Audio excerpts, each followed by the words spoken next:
They found her ID, her home, and her body, but no record she ever lived. This is a mysterious story of the woman that never existed. When police entered apartment 3B that cold November morning, they expected a routine welfare check. The neighbors had complained about a strange smell, and the woman inside, Clara Mitchell, according to the mailbox, hadn't been seen in weeks. The door was locked from the inside. No signs of a struggle. On the bed lay the body of a woman, early 30s, peaceful, as if she had simply gone to sleep and never woken up. Her purse was on the nightstand. Inside, an ID card, a driver's license, a passport, all in the name Clara Mitchell. The address matched the apartment. Her bills were paid, her rent was up to date. She even had photos, dozens of them, showing her at parks, cafes, smiling with friends. Except, none of those friends existed. When investigators ran the names and faces in the pictures, every single one came up blank. Reverse image searches returned nothing. No one by her name had ever worked at the places listed on her documents. The passport number didn't match any issued record.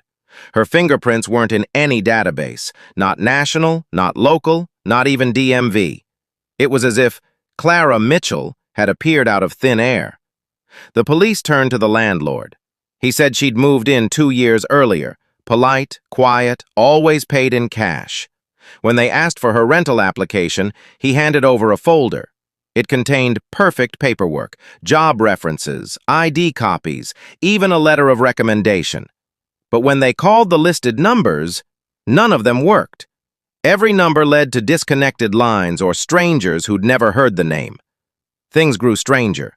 Forensics found no digital trail, no phone number, no tax history, no social media. Even her laptop, found neatly placed on her desk, contained only basic documents, random notes, empty folders, and one single text file. It read, "If you're reading this, I'm sorry. I tried to exist."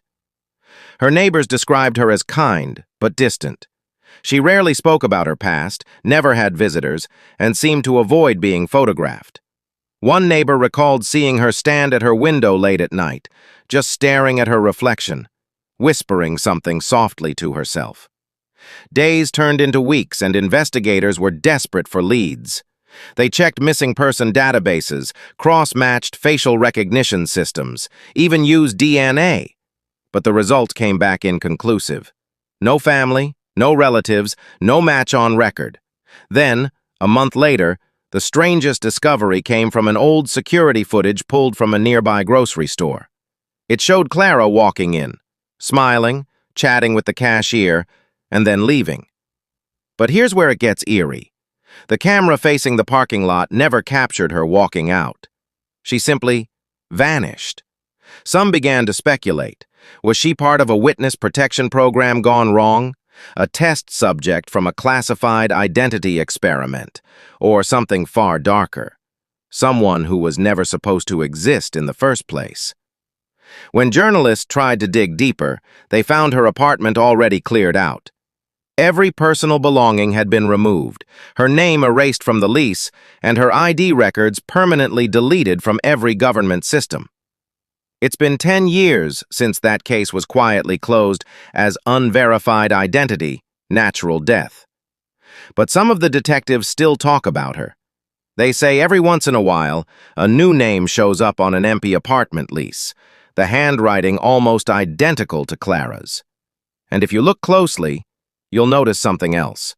In the reflection of the window, a faint figure, watching you, smiling, as if she's still trying to exist. Do you think Clara Mitchell was ever real? Or something beyond human? Let me know your theory in the comments below. And if you love stories like this, hit subscribe, because the next one might just be true.